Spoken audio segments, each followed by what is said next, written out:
Dear students, আজিৰ ক্লাছত আমি ক্লাছ 9 ৰ এছএমএছৰ লেসন নম্বৰ 10 টো চাম ঠিক আছে 10 নম্বৰ লেসনটো আছে যাৰ নামটো আছে পোহৰৰ বাটেৰে আগবঢ়া গাঁওখন ঠিক আছে পোহৰৰ বাটেৰে আগবঢ়া গাঁওখন আৰু এটো লিখিছে কোনে জ্যোতিপ্ৰসাদ বুঢ়াগোহাঁই ঠিক আছে জ্যোতিপ্ৰসাদ বুঢ়াগোহাঁই এটো একচুয়ালি কাহিনীটো আছে আপোনাৰ ৰাজস্থানৰ ৰাজধানী জয়পুৰৰ ঠিক আছে আৰু তাৰে গোটেই কাহিনীটো ইয়াতে পঢ়িবলৈ আপোনালোকে পাব ইয়াতে তাৰে বিপ্ৰান্তি বুলি এজন ল'ৰা আছিল ঠিক আছে এতিয়া ইয়াতে আমি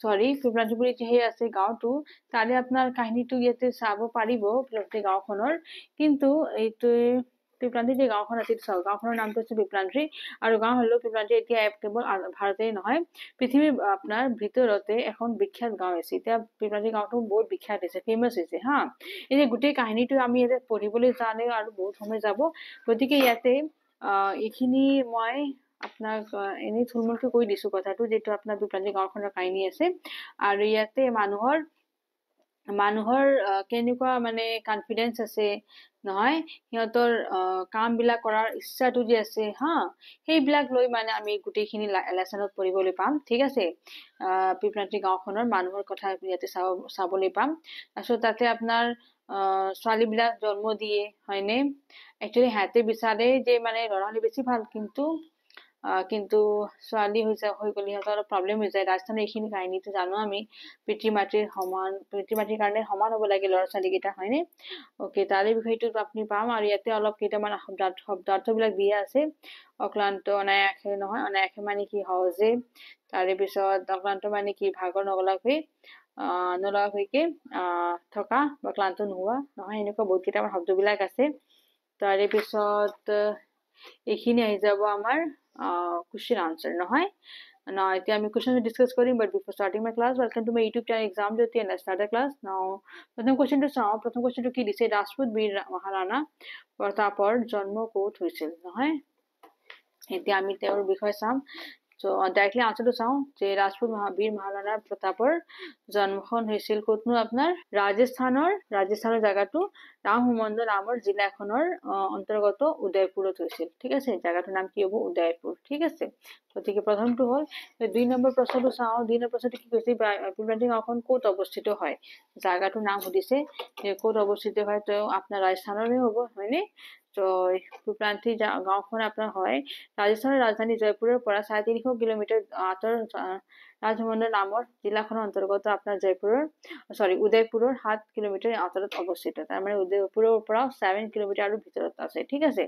নেক্সট এতিয়া আছে আপোনাৰ গটো হ'ল খটো এতিয়া গ নম্বৰটো চাম কিহৰ বাবে বিপ্ৰান্তি গাঁওখনে গ্ৰিনিছ ৱৰ্ল্ড ৰেকৰ্ডত স্থান পাইছে নহয় তাৰ বিপ্ৰান্তি গাঁওখন যে গ্ৰিনিছ ৱৰ্ল্ড ৰেকৰ্ডৰ নামটো পাইছে কিয় তো কি আছেটো চাই এতিয়া আদৰ্শ গাঁও হিচাপে পৰিগণিত হোৱা বিপ্ৰান্তি গাঁওখনে মাৰ্কৰ পাথৰৰ বাবে গ্ৰিনিছ ৱৰ্ল্ড ৰেকৰ্ডৰ স্থান পাইছে ঠিক আছে আমি সবে নামটো নিশ্চয় মাৰ্বল পাথৰ হয়নে মাৰ্বল পাথৰটো একচুয়ালি ইয়াতে আপোনাৰ মাৰ্বল হ'ব ঠিক আছে এইটো মাৰ্বল পাথৰৰ কথা কৈছে সো মাৰ্বল পাথৰ আমি নাম সবে শুনিছো যাৰ দ্বাৰা কি হয়নো আপোনাৰ বিল্ডিং সিল্ডিংৰ টাইলছৰ জায়গাত আগতে কি কৰিছে মাৰ্বল পাথৰে বনাইছিল নহয় মাৰ্বল পাথৰেদি আপোনাৰ টাইলছৰ জায়গাত আগতে মানুহবিলাকে ঘৰটো বান্ধিছিল নহয় এতিয়া কিন্তু টাইলছ আৰম্ভণি হৈছে সো আপোনাৰ সেই মাৰ্বল পাথৰৰ কাৰণে সেই জায়গাটো বিপ্ৰান্তি জায়গাটো যে আছে গিনিজ ৱৰ্ল্ড ৰেকৰ্ডত তাৰ নামটো আহিছিল ৰেকৰ্ডত ঠিক আছে নেক্সট আপোনাৰ এতিয়া প্ৰশ্নটো আছে ঘ নম্বৰ 2 যে পৃথিৱীৰ কোনখন দেশৰ পাঠ্যক্ৰমত বিপ্ৰান্তি গাঁওখনৰ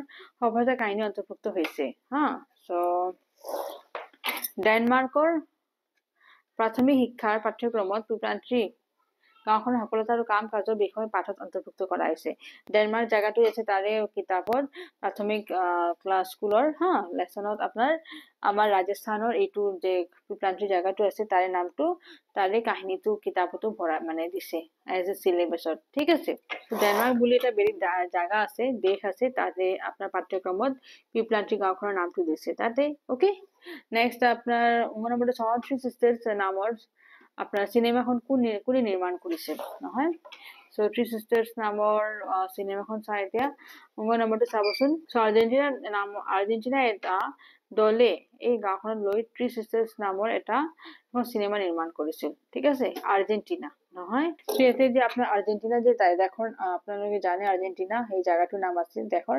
তো তাৰে এটা দল আহিছিল, সেই দল গ্ৰুপ হা, আৰু সিহঁতে গাঁওখনক লৈ মানে আপোনাৰ যে গাঁওখন আছে পিপলান্ত্ৰী, সেই গাঁওখনক লৈকে থ্ৰী চিষ্টাৰ্ছ বুলি এটা ফিল্ম মানে চিনেমাখন সেইটো নিৰ্মাণ কৰিছিল। এইটো মেইনলি তাতে কাহিনীটো আমাৰ পিপলান্ত্ৰী গাঁওখনৰ কথা আছে, ঠিক আছে। নেক্সট আপোনাৰ কোৱেশ্চনটো আছে কিৰণ কোন আছিল? কিৰণ হা, তো কিৰণ হৈছিল আপোনাৰ পিপলান্ত্ৰী গাঁওখনৰ আদৰ্শ গাঁও হিচাপে গঢ়ি তোলা শ্যাম সুন্দৰ পৰিয়ালৰ কন্যা। ওকে গতিকে তেওঁৰ কি শ্যাম সুন্দৰ নামৰ যে মানুহজন আছিল তেওঁৰ ফেমিলিত ছোৱালীজনী জন্ম পাইছিল, তেওঁৰ নাম আছিল কিনো কিৰণ, ঠিক আছে।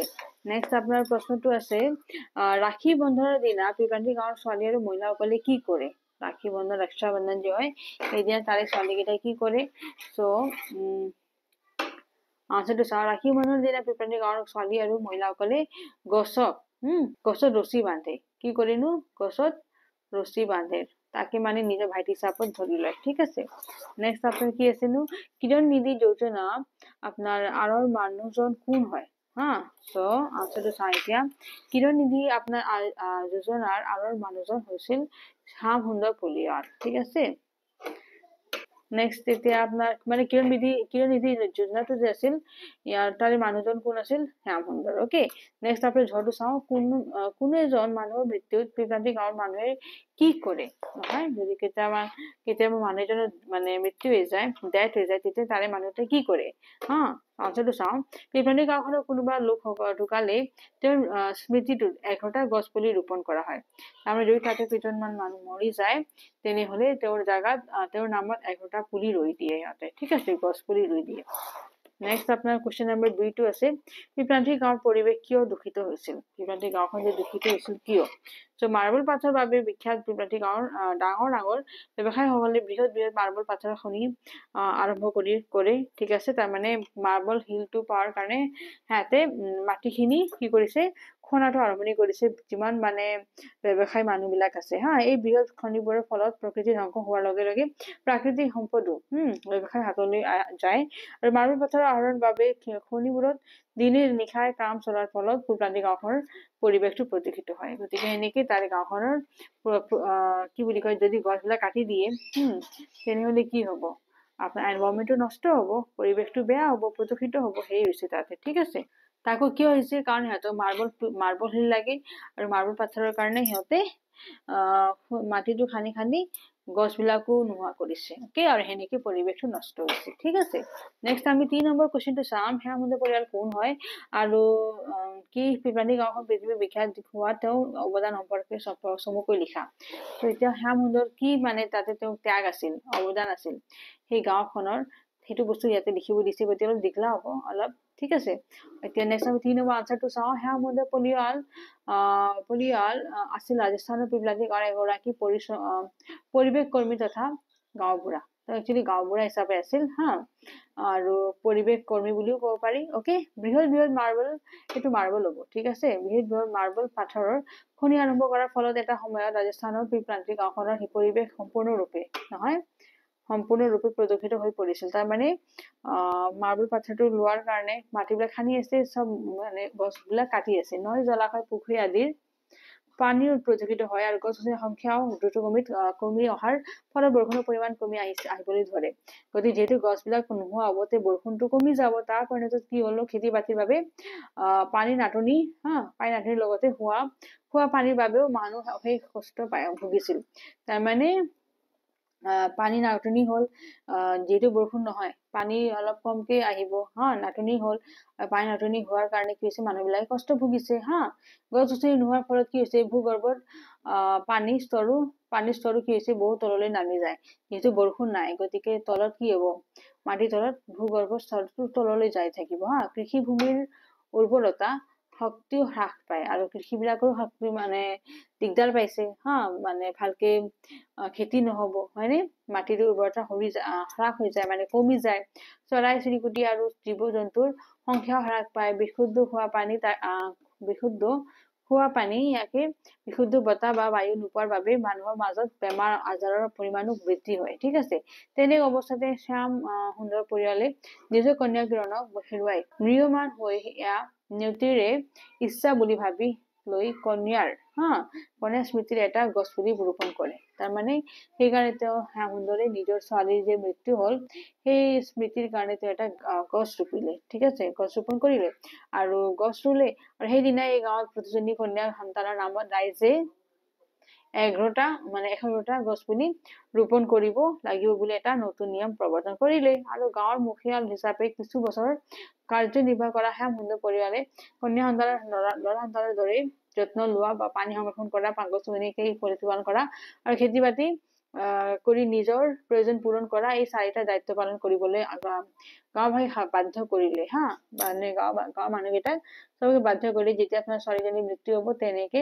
ইমানটা গছ পুলি ৰুব লাগিব ঠিক আছে আৰু সিহঁতক চাব লাগিব গাঁওবাসীয়ে তেওঁৰ কামত মহত্ব মুজি সকলোৱে সহযোগ কৰি তাৰ নেতৃত্বত হোৱা সেই ধৰণৰ প্ৰচেষ্টাত গাঁৱত কন্যা সন্তান এটি জন্ম হোৱাৰ লগে লগে আনন্দ উৎসৱ কৰি সকলোৰে সহযোগিতাত আপোনাৰ 31,000 টকা সংগ্ৰহ কৰি উক্ত কন্যা সন্তানটিৰ গতিকে 31,000 টকা যে আছে তেওঁৰ নামত বেংকত কি কৰি ফিক্সড ডিপজিট ছোৱালীজনীৰ নামত ফিক্সড ডিপজিট কৰি ৰখা হয় নহয় আৰু এই টকাখিনি পাছলৈ ছোৱালীজনীৰ বিয়াৰ উপযুক্ত বয়সতহে বেংকৰ পৰা উলিয়াব পৰা ব্যৱস্থা কৰা হয় তাৰমানে তাতে আমাৰ কি আছে ৰাজস্থানত মানুহকেইটাই যেতিয়া ছোৱালী বিয়া দি বহুত দেখিছে এইবিলাক দিব লগা হয় গতিকে ইফালে যদি ফিক্স একাউণ্ট ডিপজিট থাকে পইচা বেংকত তেনেহ'লে 31,000টো বাঢ়ি বহুত হৈ যাব বিয়ালৈকে 18 বছৰত ধুনীয়া পইচা জমা হৈ যাব আৰু সেনেকেটো ব্যৱহাৰ কৰিব পাৰিব বিয়াৰ নামত গতিকে সেনেকুৱা এটা ব্যৱস্থা লৈছো তাতে আপোনাৰ এই পিপৰান্তি গাঁৱত ঠিক আছে ইফালে ছোৱালীজনীৰ জন্মৰ সময়ত ৰোৱা 111টা জোপা মূল্যৱান গছ পুলি একজোপা পূৰ্ণাংগ গছলৈ ৰূপান্তৰিত হৈ মুঠ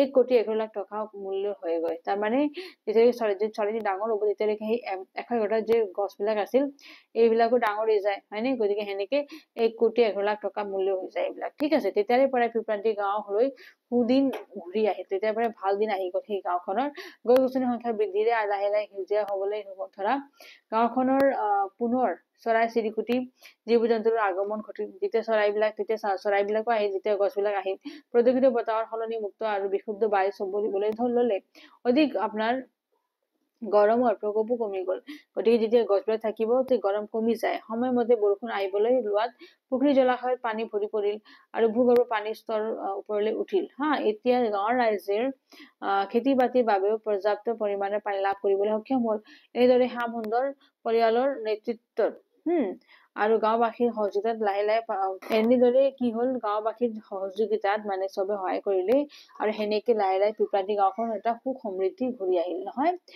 পিপৰান্তি গাঁৱত আপোনাৰ কি হ'ল থকা বিভিন্ন প্ৰজাতিৰ চৰাই চাবলৈকে প্ৰতি বছৰে পৃথিৱীৰ বিভিন্ন ঠাইৰ পৰা মানুহ আহে আৰু বিশ্বৰ কেইবা ঠাই বা গৱেষকৰ দল তথ্যচিত্ৰ নিৰ্মাণকাৰী দল চিনেমা নিৰ্মাণকাৰী দল আহি পিপৰান্তি গাঁৱৰ প্ৰশংসাত পঞ্চমুখ হৈ পৰে তাৰমানে আপোনাৰ তাতে ইমান গছ ৰুইছে যে এতিয়া চব বিভিন্ন ধৰণৰ চৰাইবিলাক আহে আৰু সেই চৰাইকেইটা চাবৰ কাৰণে বিভিন্ন ধৰণৰ চিনেমাৰ পৰা ফটোগ্ৰাফী মানুহকেইটা চব আহি পেলাই চাই সিহঁতে পিপৰান্তি গাঁওখনৰ প্ৰশংসাটো কৰে ঠিক আছে গতিকে তেওঁ যে দাদাজন আছিল শ্যাম সুন্দৰ বহুত ডাঙৰ কাম কৰিছিল বহুত ভাল এটা চিন্তা ধাৰণা কৰিছিল যে এজনী ছোৱালী মৰিলে সেনেকে গছ 111টা গছ ৰুব লাগিব জন্ম পালে 111টা গছ ৰুব লাগিব আৰু সেই মানে কি বুলি কয় সেই নিয়মটো বহুত ভাল হৈছে যাৰ কাৰণে গাঁওখনত আকৌ গছৰ মানে সংখ্যাটো বাঢ়ি গ'ল আৰু চব প্ৰব্লেম মানে যিমান পানীৰ কাৰণে নাটনি হৈছিল বা খেতিৰ কাৰণে নহয় গোটেই সমস্যাটো দূৰ হ'ল যে পিপৰান্তি গাঁৱৰ পৰিৱেশ কিয় দূষিত হৈছিল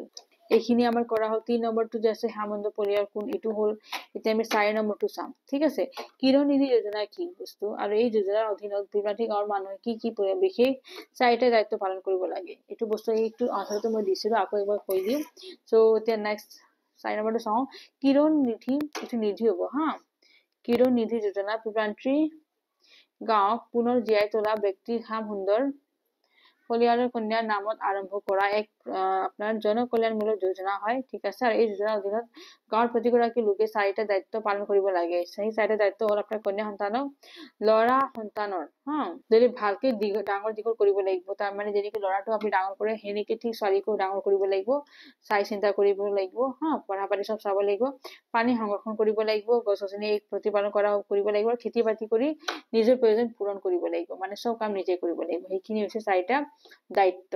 অকে, এতিয়া 4 নম্বৰটো হ'ল, এতিয়া 5 নম্বৰটো চাম যে কন্যাৰ সন্তান সুৰক্ষাৰ বাবে শ্যাম সুন্দৰ পৰিয়ালে কেনেধৰণৰ আঁচনি লৈছিল বা হৈছিল। তেতিয়া আনচাৰটো চাই কেনেকুৱা ধৰণৰ আঁচনি লৈছিল। চ' কন্যা সন্তানৰ সুৰক্ষাৰ বাবে শ্যাম সুন্দৰ পৰিয়ালে বহুকেইটা পদক্ষেপ লৈছিল, তেওঁৰ মানে বহুতকেইটা ষ্টেপছ লৈছিল সেইকেইটা হ'ল তেওঁৰ আহ্বানত গাঁৱত ছোৱালী সন্তান জন্ম হোৱাৰ লগে লগে এক উৎসৱমুখৰ পৰিৱেশ সৃষ্টি হয়। তাৰমানে যেতিয়া ছোৱালীজনী জন্ম পায় উৎসৱৰ নিচিনা পালন কৰা হয়, উৎসৱ পৰিৱেশটো সৃষ্টি হয়। ছোৱালী জন্ম হলে দুখ কৰাৰ সলনি আনন্দ উল্লাস কৰা হয়, আৰু সেই ছোৱালীজনীৰ নামত 101টা গছ পুলি ৰোপণ কৰা হয়, ঠিক আছে। তাৰমানে তেওঁৰ নামত 101টা গছ পুলি ৰোপণ হব। আৰু তেওঁ নিয়ম কৰি দিছিল যে গাঁৱৰ কোনো লোকে এইটো একেলগে দিব, ইয়াতে গাঁৱৰ বস্তুটো, ঠিক আছে, একেলগে দিব যে গাঁৱৰ কোনো লোকে কন্যা ভ্ৰণ হত্যা কৰিব নোৱাৰিব। তাৰমানে কোনো যে ভ্ৰণ হত্যা কৰে নহয়, যেনেকে ভিতৰতে গম পালে যে ছোৱালী আছে তে মাৰি দিয়ে পেটতে, হয়নে। চ' সেইখিনি যাতে সেইটো কাম কোনো নকৰে সেইখিনি মানে ব্যৱস্থা লৈছিল। তেওঁ নিয়ম কৰিছিল যে গাঁৱৰ কোনো লোকে কন্যা ভ্ৰণ হত্যা কৰিব নোৱাৰে, ঠিক আছে। দ্বিতীয় মতে এই লাইনটো একেলগে দিব দিয়ক, ঠিক আছে। তাৰপিছত দ্বিতীয় মতে ইয়াতে প্যাৰাগ্ৰাফ চেঞ্জ কৰিব। দ্বিতীয় মতে কি হয়, গাঁৱত কন্যাৰ সন্তান জন্ম হোৱাৰ লগে লগে আপোনাৰ গাঁৱৰ ৰাইজে ছোৱালীজনীৰ নামত 101টা গছ পুলি ৰোপণ কৰিব লাগিব, আৰু সন্তানৰ পিতৃ মাতৃৰ পৰা 10,000 টকা আৰু ৰাইজৰ পৰা 31,000 টকা তুলি মুঠ 31,000 টকা উক্ত কন্যাৰ সন্তানৰ নামত বেংকত ফিক্সড ডিপজিট কৰি ৰখা হ'ব, ঠিক আছে। তাৰমানে পিতৃ মাতৃ 10,000 টকা দিব লাগিব, আৰু ৰাইজে 21,000, মুঠতে 31,000 টকা বেংক একাউণ্টত জমা হ'ব সেই ছোৱালীজনীৰ নামত, ঠিক আছে। ছোৱালীজনী যেনেদৰে আলফুলি তুলি তালি ডাঙৰ কৰা হ'ব, আৰু সেই একেই মৰম চেনেহ আৰু যত্নৰে 101টা গছ পুলিকো প্ৰতিপালন কৰিব লাগিব। আৰু চেম ৱে যেনেকে ছোৱালীক জন্ম কৰি ডাঙৰ কৰি আছে, ঠিক সেনেকে ভালকে গছ পুলি কেইটাও ভালকে চাব লাগিব, সেই ডাঙৰ কৰিব লাগিব। আৰু এই ধনখিনি পিতৃ মাতৃয়ে কোনো কাৰণতে আগতীয়াকৈ বেংকৰ পৰা উলিয়াব নোৱাৰিব, আৰু পইচা সিহঁতে ওলাব নোৱাৰে। পঢ়া শুনা কৰি ছোৱালীজনীয়ে যেতিয়া বিয়াৰ উপযুক্ত বয়সত উপনীত হ'ব তেতিয়াহে সেই ধন বেংকৰ পৰা উলিয়াব পাৰিব। তৃতীয় মতে কি আছিল, কোনো ছোৱালীক শিক্ষাৰ পৰা বঞ্চিত কৰিব নোৱাৰিব, মানে প্ৰত্যেকজনী ছোৱালীয়ে পঢ়িব লাগিব। চতুৰ্থ মতে কি আছিল, কোনো পৰিস্থিতি ছোৱালীৰ বাল বিবাহ সম্পন্ন কৰিব নোৱাৰিব, মানে বাল্য বিবাহ নহব, সৰুতে যে বিয়া কৰি দিয়ে সেইটো নহব। আৰু পঞ্চমতে ছোৱালীৰ নামত বেংকত থোৱা 31,000 টকা ছোৱালীৰ পঢ়া বা বিয়াৰ কামতহে খৰচ কৰিব পাৰিব। তাৰমানে এই যে পইচাটো যে আছিল 31,000, সেইটো তাৰ বিয়াৰ নামতে খৰচ কৰিব পাৰে, বেলেগ কামত নাই, ঠিক আছে। নেক্সট আমি 6 নম্বৰ কুৱেশ্যনটো চাম। পিপলান্তি গাঁৱত প্ৰকৃতি আৰু মানুহৰ মাজত কেনেদৰে আধুনিক সম্পৰ্ক গঢ় তুলি লৈ উঠিছিল পাঠৰ সহায়ত লিখা। চ' আনচাৰটো চাম এতিয়া 6 নম্বৰটো। বৰ্তমান সকলোৰে আদৰ্শ গাঁও হিচাপে পৰিগণিত হোৱা পিপলান্তি গাঁওখনৰ এই সময়ত আপোনাৰ পৰিৱেশ প্ৰদূষণ আৰু খেতি বাতিৰ বাবে পানী নাটনিত ভুগিছিল। আনকি গাঁওখনৰ মানুহ মৃত্যুৰ মুখতো পৰিছিল। মুঠতে গাঁওখন বসবাসৰ অনুপযোগী মানে হোৱাৰ ফালে ধাৱমান হৈছিল, মানে গাঁওখন এতিয়া নষ্ট হব, ধ্বংস হব, সেনেকুৱা হৈ গৈছিল। তেনে এক দুৰ্যোগ পূৰ্ণ সময়ত শ্যাম সুন্দৰ পৰিয়ালে, মানে তেওঁ যে গাঁওবুঢ়া আছিল, তেওঁ সেই পৰিকল্পনা আৰু অক্লান্ত পৰিশ্ৰমৰ বলত পিপলান্তি গাঁওখন পুনৰ জীৱন লাভ কৰিবলৈ সক্ষম হয়। তাৰমানে তেওঁ নিজে এটা কেইটামান ধাৰণা ওলালে, আৰু সেই নিয়ম মতে যেতিয়া গাঁওখন মানুহবিলাক চলিলে, গাঁৱৰ মানুহখনে, তেতিয়া গাঁওখন আকৌ মানে বহুত লাভ হ'ল, জীৱন ধাৰণাটো আৰম্ভণি হ'ল ধুনীয়াকে। পিপলান্তি গাঁওখনৰ পুনৰ জীৱন দান কৰিবলৈ যাওঁতে শ্যাম সুন্দৰ পৰিয়ালে নিজে ৰচা বহুকেইটা যোজনা তথা আঁচনিৰ সফল ৰূপায়ণৰ সুপুৰুষাৰ্থৰ যোগেদিহে আগবঢ়াইছিল। তাৰমানে এইটো নহয় যে তেওঁ নিজে চব কাম কৰিছে, সেনেকুৱা নহয়, গাঁৱৰ মানুহবিলাকে লগ লাগি পেলাই সহায় পাই পেলাই কামটো হৈছিল, ঠিক আছে।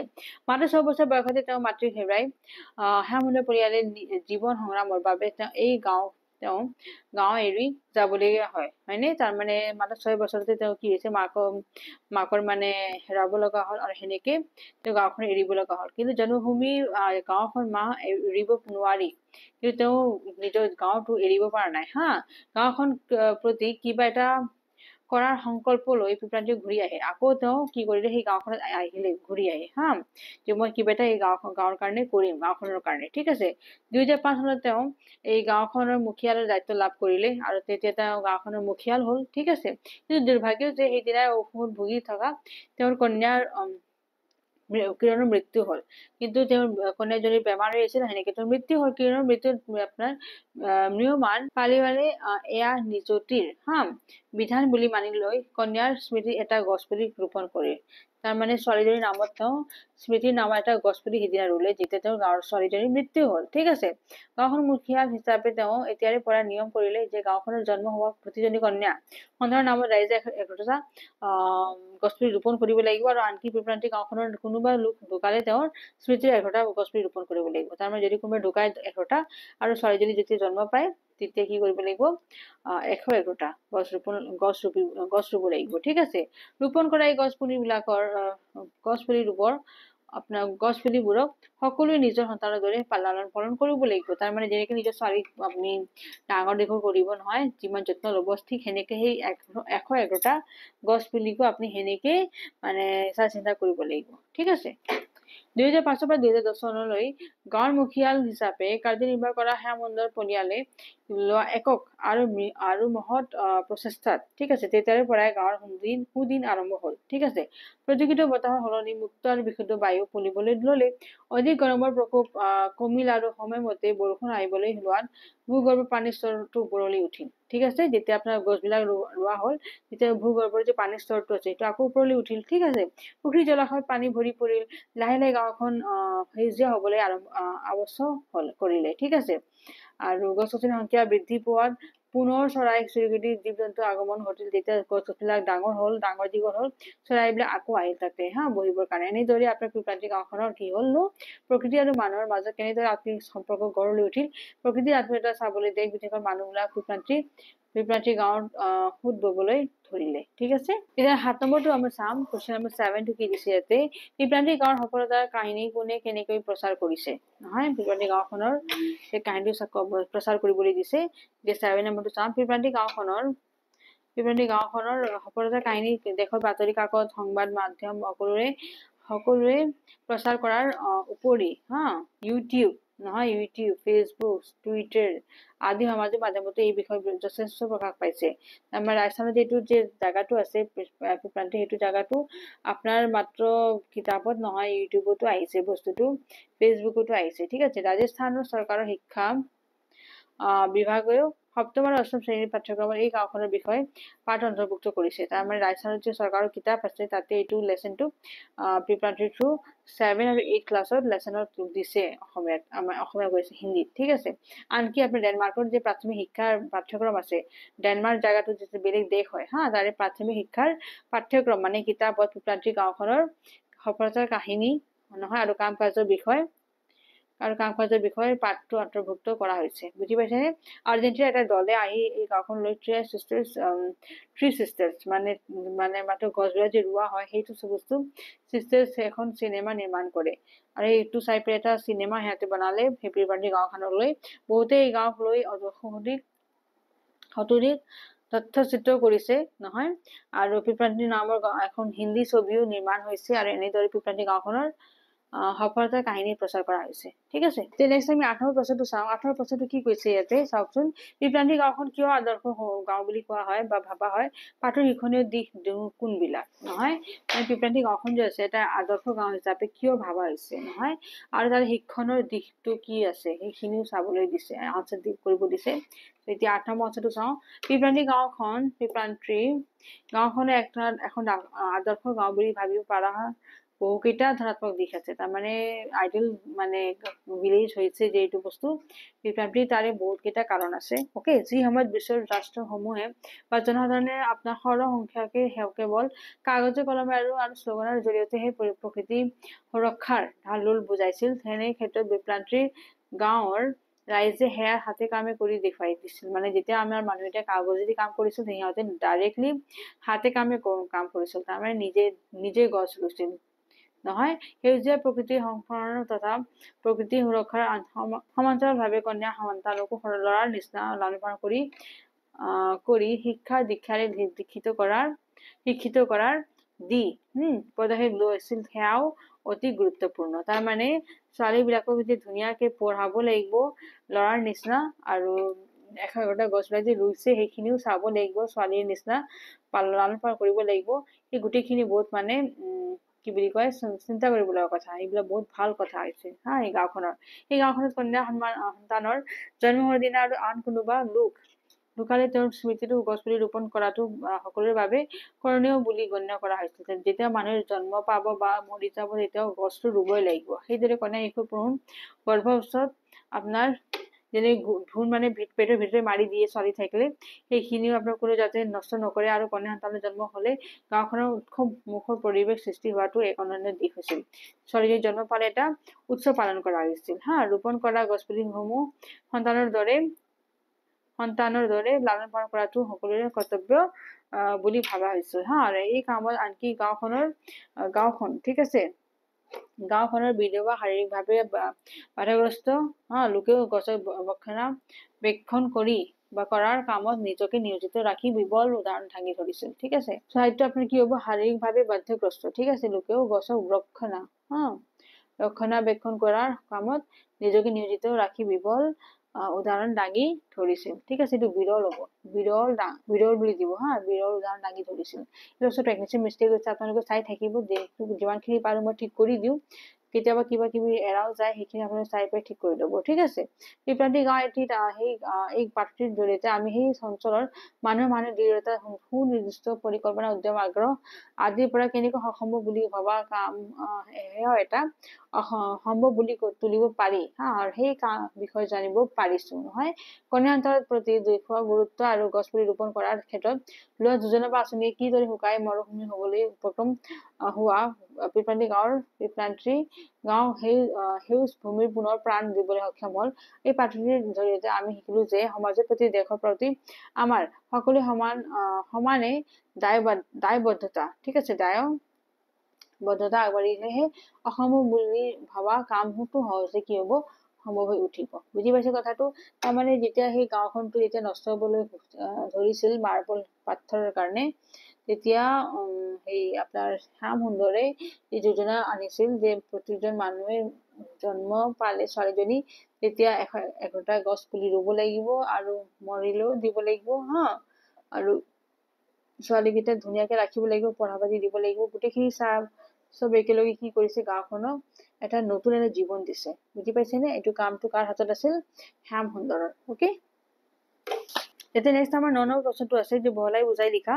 প্ৰথমতে আছে 12টা মাহ 13টা খেতি, তাৰপিছত আছে স্বচ্ছ ভাৰত অভিযান আৰু সামাজিক মাধ্যম। ঠিক আছে, এতিয়া প্ৰথমতে আমি 12টা মাহ যে 13টা খেতি সেইখিনি চাওঁ। উপৰিউক্ত কথাষাৰ জৰিয়তে কৰ্মযোগী মানুহে যিকোনো ধৰণৰ কাম যে পেলাই নথয় আৰু সেই বিষয়ে কবলৈ বিচাৰিছে যে তেওঁলোকে নিজে খোৱাৰ বাবে উৎপাদন কৰাৰ উপৰিও কৃষিজাত সামগ্ৰী বিক্ৰী কৰি ধন আৰ্জে আৰু সেই তেওঁলোকে উৎপাদনক্ষম ভূমিক প্ৰস্তুত কৰি নাৰাখি তাৰমানে এৰি নিদিয়ে, অতি কষ্টৰে হলেও পানী যোগান ধৰি দ্ৰব্য উৎপাদন কৰে আৰু সেই অৰ্থতে 12টা মাহত 13টা খেতি বাক্যাংশৰ প্ৰয়োগ কৰা হৈছে। বুজি পাইছে কথাটো? তাৰমানে যে কৃষি বিলাকে যে নিজে মানুহ বিলাকে যে নিজৰ কাৰণেতো কৰিবই খেতি, আৰু বাকী মানুহৰ কাৰণেও কৰিব, যাতে পইচা অৰ্জন কৰিব পাৰিব।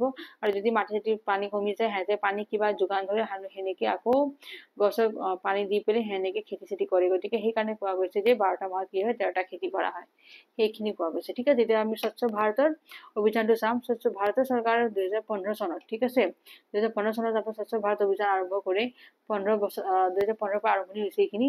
আৰু এই অভিযানৰ অন্যতম এক অংশ হিচাপে দেশৰ 500খন নগৰ চহৰৰ মাজত এক প্ৰতিযোগিতাৰো আয়োজন কৰা হৈছে। আৰু সেইখিনিত আপোনাৰ উল্লেখ কৰা হল যে ভাৰত চৰকাৰে আৰম্ভ কৰা স্বচ্ছ ভাৰত অভিযানৰ বহু আগেই পিপলান্তি গাঁৱত সম্পূৰ্ণ পৰিষ্কাৰ পৰিচ্ছন্নতা বজাই ৰখাৰ কাম চলিছিল। আৰু এই স্বচ্ছ ভাৰত অভিযানত স্বচ্ছতা সম্বন্ধীয় বহুকেইটা দিশ সামৰি পৰ্যবেক্ষণ কৰা হয়। ঠিক আছে, এতিয়া এইখিনি আছে আমাৰ স্বচ্ছ ভাৰত অভিযান, য'ত মানে আপোনাৰ 500টা মানে নগৰ চহৰৰ মাজত প্ৰতিযোগিতা কৰা হয়, আয়োজন কৰা হয় নহয়। আৰু এইটো বস্তু হৈছিল কেতিয়ানো 2015 চনত স্বচ্ছ ভাৰত অভিযান। তাৰমানে যিমান ধুনীয়াকে আপুনি নগৰটো ৰাখিব, গাঁওখন ৰাখিব, সেই অভিযানটো তাতে যাব সিহঁতে এইটো নামটো ল'ব পাৰিব ঠিক আছে স্বচ্ছ বুলি ওকে নেক্সট আছে আমাৰ সামাজিক মাধ্যম বৰ্তমান ইন্টাৰনেটৰ ব্যাপক প্ৰচলন তথা জনপ্ৰিয়তাৰ অন্যতম কাৰণ হ'ল আপোনাৰ সামাজিক মাধ্যমৰ আধিপত্যতা তাৰ মানে সামাজিক মাধ্যম মানে এতিয়া আমাৰ কি হৈছে সব বস্তু সোশ্যাল মিডিয়া যাক আমি কওঁ যেনেকৈ আমাৰ ফেচবুক ইনষ্টাগ্ৰাম হয় হোৱাটছএপ এইবিলাকতো আমাৰ কি সামাজিক মাধ্যম যেনেকৈ ইউটিউব ফেচবুক টুইটাৰ আদি সামাজিক মাধ্যমৰ জৰিয়তে আজি গোটেই বিশ্বৰ মানুহে ইজনে সিজনৰ পৰা নিকটে বা সৰবৰাহ কৰিব পাৰে বা বাতৰি ল'ব পাৰে তাৰমানে এতিয়া আমি প্ৰত্যেক খণ্ডত মানে আমি কি কৰিব পাৰো এটা আনটোৰ মানে খবৰটো ওলাব পাৰে এইটো জাষ্ট আপোনাৰ কিহৰ কাৰণে হৈছে সামাজিক মাধ্যমৰ কাৰণে হৈছে নেক্সট আছে এতিয়া আমাৰ 9 নম্বৰটো হ'ল আমাৰ তিনটা হ'ল নহয় এতিয়া আমি 10 নম্বৰটো চাম বাক্য ৰচনা কৰিব দিছে হাতে কামে নিয়ম শৃংখলা দিনে নিশাই খেতি বাতি আনন্দ উল্লাস ডাঙৰ দীঘল আৰু সুখ সমৃদ্ধি ঠিক আছে এইটো তো জুৰি শব্দ নহয় এতিয়া ইয়াৰ পৰা আমি কি কৰিমনো বাক্য ৰচনা কৰি দেখুৱাম সো হাতে কামেটো চাওকচোন হাতে কামে কাগজে কলমে বা মুখেৰে কোৱাতকৈ হাতে কামে কৰি এইটো হাতে কামে হ'ল শব্দটো আহি গ'ল না কৰি দেখুৱা জনহে প্ৰকৃততে আদৰ্শৱান ব্যক্তি হয় ঠিক আছে নিয়ম শৃংখলা শান্তিপূৰ্ণভাৱে জীয়াই থাকিবলৈ হলে মাহৰ মাজৰ নিয়ম শৃংখলা মানি চলিব লাগিব দিনে নিশাই নহয় পৰীক্ষাৰ বাবে সীমান্তই কি কৰিছে সীমান্তই দিনে ৰাখি উঠি পঢ়ি লাগিছে মানে দিনে ৰাতি পঢ়ি আছে নহয় এইটো আপোনাৰ পঢ়িবলৈ ধৰিছে বুলি দিব পাৰে সেনেকৈ নিজে বনাব লিখিব পাৰিব তাৰপিছত নেক্সট চাবচোন খেতি বাতি এখন দেশ বা ৰাজ্যৰ অৰ্থনৈতিক বিকাশৰ খেতি বাতি অৰিহণা অধিক আনন্দ উল্লাস অতিমাত্ৰা আনন্দ উল্লাস খেতি বাতি এতিয়া হ'ব অতিমাত্ৰা আনন্দ উল্লাসে যাতে আনক আমনি নিদিয়ে আমি সকলোৱে সেই দিশত মন দিব লাগে নহয় তাৰপিছত কিনো ডাঙৰ দীঘল শ্ৰীমন্ত শংকৰদেৱ বুঢ়ী মাকৰ তত্বাৱধানত ডাঙৰ দীঘল হৈছিল আকৌ নেক্সট আছে সুখ সমৃদ্ধি নেৰাৰে পৰা চেষ্টা আৰু সঠিক দিশত কৰা কষ্ট এসময়ত কি দিয়েনো সুখ সমৃদ্ধি কৰি আনে ঠিক আছে গতিকে কষ্ট কৰিলে সুখ সমৃদ্ধিটো পাবই নহয় এতিয়া এইকেইটা হৈছে আমাৰ কিনো মেক সেন্টেন্স বাক্য ৰচনা কৰা এইখিনি মই দি দিছো ধুনীয়াকৈ লিখি ল'ব আৰু যদি বেলেগ এটা লিখিব বিচাৰে বেলেগো লিখিব পাৰে নহয় নেক্সট আছে কিনো আপোনাৰ মূৰ্ধন্য ব্যৱহাৰ কিয় হৈছে যেনেকৈ বৰষুণ পৰিমাণ ৰূপায়ণ নহয় ইয়াতে চাবচোন বৰষুণ ইয়াতে মূৰ্ধন্য খ আছে গতিকে মূৰ্ধন্য খ থাকিলে আপোনাৰ মূৰ্ধন্য আহিবই হয়নে তাৰপিছত আপোনাৰ ইয়াতে চাওকচোন বৰষুণ যেনেকৈ অসমীয়া ভাষাত তৎক্ষম শব্দত সচৰাচৰ নহয় মূৰ্ধন্য বিধানৰ নিয়ম পালন কৰা হয় তাৰ মানে মূৰ্ধন্য ন ঠিক আছে আকৌ তাৰপিছত কি আছেনো আপোনাৰ পৰিমাণ ইয়াতে ৰৰ পাছত আটাইতকৈ অধিক বৰ্ণ থাকিলেও মূৰ্ধন্য নৰ ব্যৱহাৰ হয় ঠিক আছে ৰূপায়ণ কি আছে আপোনাৰ উত্তৰ পৰ নাৰ চন্দ্ৰা ৰূপা এই আদি শব্দৰ পাছত কি হয়নো অয়ন শব্দ কি হয়নো মূৰ্ধন্য ন তলত কি দন্ত্য জাগাত কি হয় মূৰ্ধন্য নটো ব্যৱহাৰ কৰা হয় ঠিক আছে নেক্সট এতিয়া আমি কোনটো কোৱেশ্চন চাম 12 নম্বৰটো 11 লৈকে হৈছে আমাৰ এতিয়া মই চাই আছো আপোনালোকৰ যিমান কোৱেশ্চন দিছো ধুনীয়াকৈ লিখিব আৰু মই বহুত কষ্ট কৰিছো আপোনালোক ধুনীয়াকৈ সব বস্তু দিয়াৰ চেষ্টা কৰিছো যাতে আপোনালোক ইজিলি কোৱেশ্চন লিখিব পাৰে কালেক্ট কৰিব পাৰে আমাৰ চেনেলৰ পৰা তো তাৰ কাৰণে আপোনালোক যদি ভাল পাইছে মোৰ ভিডিওটো please press the like button আৰু যদি সাবস্ক্ৰাইব কৰা নাই এক্সাম যদি প্লিজ সাবস্ক্ৰাইব